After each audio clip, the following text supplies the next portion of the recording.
Okay, welcome back guys. Week 2 of working with Dre on his running technique. This week we're looking at Dre's while he's moving forward, where his foot's going to be placed during the run cycle. So last week we worked on contact time and a static position. This week we're going to work forward. Dre's just finishing his warm-up on the wood weight, and now we're going to do some skipping, same as last week, and get the ankles nice and warm as well.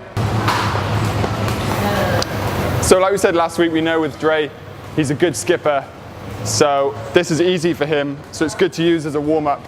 We'll get him to do about 20-second cycles with about a 10-second rest, and that ensures that his ankles are nice and warm and his feet are warm as well. If you're not a great skipper, there's actually a really good exercise for you to do before running, and it's easy enough to do in the Tabata style. So 20 seconds of skipping, 10 seconds rest, 8 times. Okay, so the first drill we're going to do with Dre, getting him to move forward, is an A march. It's really controlled, it's not high intensity at all, and it's getting Dre to think about where he's landing his foot while moving forward.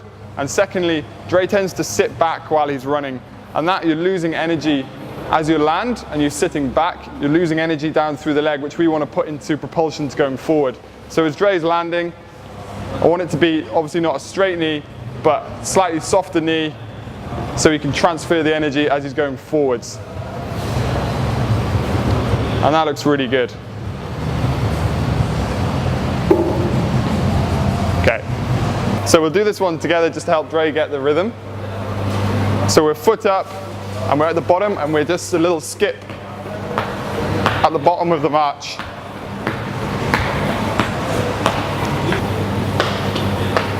Good. So now we're focusing more on the transfer of energy. As Dre's foot hits the floor, he's nice and tall, and he's using the energy he's getting from the floor, going up through the leg, helping him to move forward. And again, this is also, we're speeding up the process of the run cycle. So it's challenging Dre a little bit more. Where's that foot landing? If it lands too far back, he's going to stay on the spot. If he lands too far in front, he's going to have a braking force and he's not going to move forward. So we're always looking to be under the hip, and then Dre is going to just lean slightly forward, and that's what's making him go. Okay, so all I'm going to get Dre to do now is try and put more force into the floor, and we're going to hear that from the floor as the foot hits. It's going to be a really nice contact noise.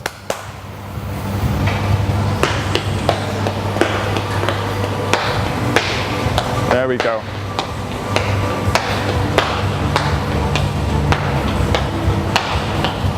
Lost it at the end. Okay, come back. So again, we know with Dre being a very conditioned athlete, his feet and ankles can take this. If you're not used to this sort of thing, you need to work slowly through it, take a really good rest in between. I'm talking about 1.5 to 2 minutes.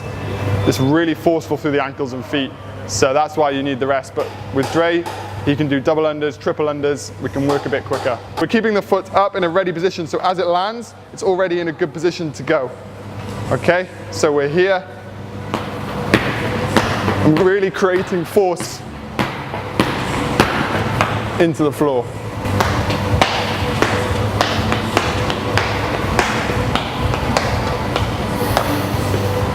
Okay, stop there. So we're getting quite a toey landing from Dre. By toey, I mean he's landing too far on the toes forward. I want that foot landing down flat. Okay, flat. As the foot takes off, we want it going back down in the same place. Obviously we don't want a heel strike, and we don't want to be toey either, because then you've got 2 contacts to move from. So keep the rigidity in the ankle. Excellent. Good, so we've got that nice crisp sound now. He's kept his rhythm. Okay, so last drill we're going to do with Dre today is to challenge him on a unilateral level. So he's going to do a 1-leg pickup cycle, and what we're looking for is the other leg to just spring along. So left leg, I'm going to work the right leg, the left leg is just going to spring along, doing as he's been doing. The right leg's going to pick up, come round here.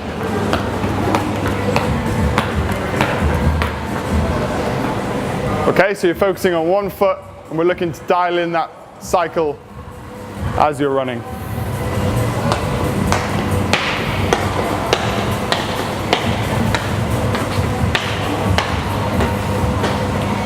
Okay, come back on the other leg.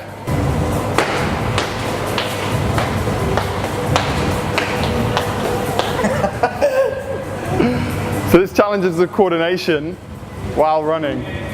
So I actually think your non-working leg needs to just be a bit springier. So just stay on the toe, as in when you're skipping. Yeah. You just pick up into the drill. So think of that skipping.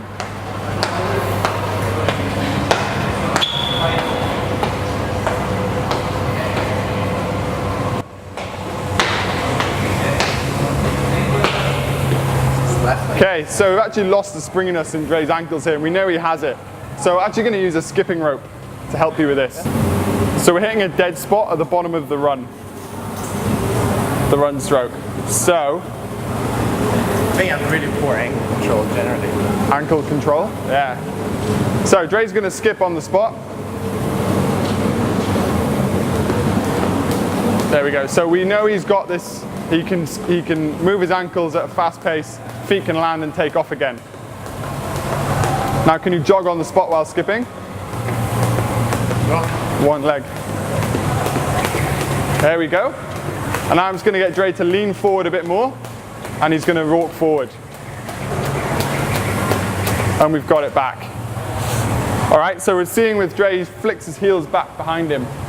We want to stop that, so we want to come up, heel, ankle, coming straight up under the hips. So we're in a more efficient space. If you remember last week, we worked on the static here, not back. So it's up, down. Okay, so let's go again with the skipping rope. So start on the spot.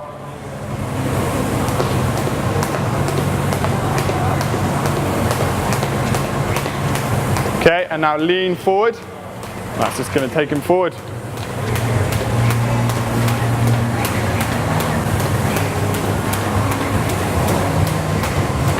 Good, improved already. Better. Yeah. Like bringing the arms straight up. Yeah.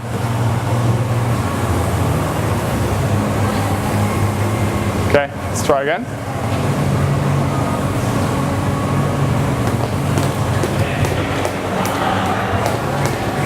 Good, and then as he leans. There we go, the leg cycle's much better now. All right, drop the rope there. Okay, so all we've got to do now is think about skipping on the spot and then just cycle one leg.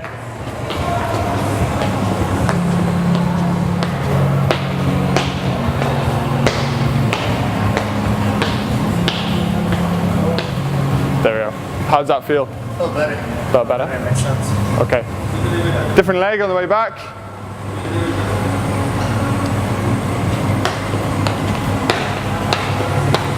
Spring off that left ankle. Cool, and walk back.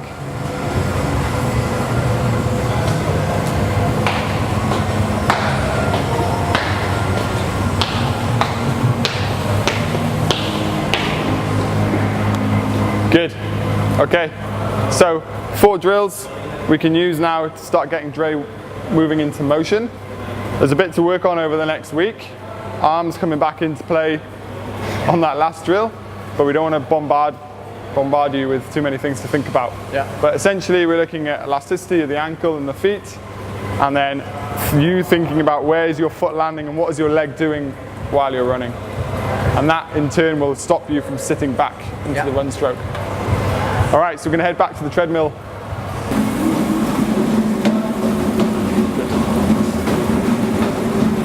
Okay, so Dre's just doing a minute, see how he feels after the drills. Hopefully what we're feeling is a more efficient run stroke as we've been talking about. You can hear a bit more of a crisp landing, which is good. And he's looking a bit more upright. Next week we're going to look at creating more force, and that's going to help Dre to run faster.